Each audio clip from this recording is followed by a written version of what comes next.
Mr. Bump by Roger Hargreaves. This is the sad story of Mr. Bump.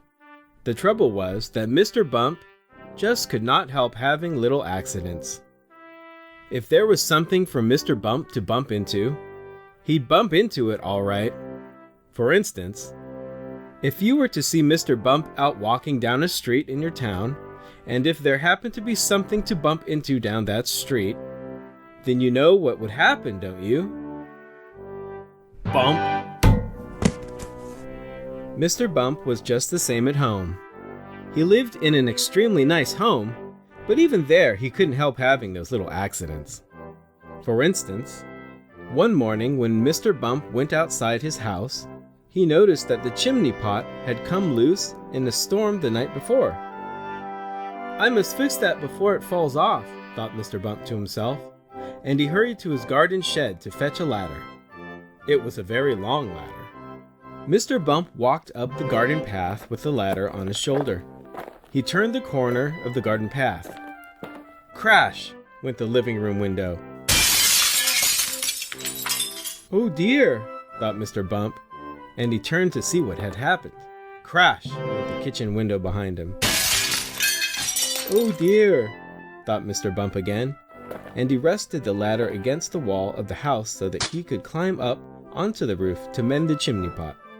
Crash went the bedroom window. So you can see how Mr. Bump had his little accidents. Mr. Bump had had many jobs, but somehow they never seemed to last very long. As soon as anything got lost or broken or splintered or chipped or snapped or cracked or torn or burst or wrenched or crunched or split or slit, Mr. Bump got the blame.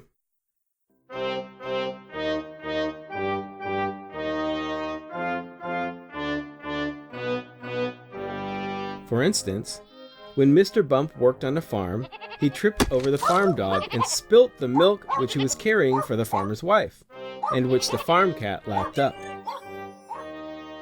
For instance, when Mr. Bump was a mailman, he got his hand stuck in a mailbox, and they had to fetch the fire brigade to come and set him free. For instance, when Mr. Bump was a bus driver, he fell off the bus and couldn't catch up to it again, and all the passengers traveled without having to pay. For instance, when Mr. Bump was a carpenter, he found that when he was hammering nails, he hammered his thumb most of the time, and the nail hardly at all. In order to recover from the series of rather unfortunate events, Mr. Bump decided to take a trip. There he could think about what sort of job he could do where he wouldn't be such a nuisance to everybody. So off he set to the station to catch a train to the seaside. While Mr. Bump was on vacation, several things happened. For instance, he fell off a boat into the sea. Whoa! And the lifeboat had to come and rescue him. For instance, one day when he was quietly walking along the beach minding his own business, he got his foot stuck in a bucket, and as he couldn't get it off, he had to walk around with it on his foot for hours. For instance, another time he was walking along the beach when he walked straight into a large hole that somebody had dug, and he had to stay there all night because he couldn't climb out on his own. However, despite all these little accidents, Mr. Bump enjoyed his vacation, and while he was there, he had a splendid idea about what sort of job he should do. It was quite the best idea Mr. Bump had ever had. An absolutely splendid idea! And now Mr. Bump works happily for Mr. Barley the farmer. Mr. Barley has a rather large apple orchard on his farm, and that's where Mr. Bump works.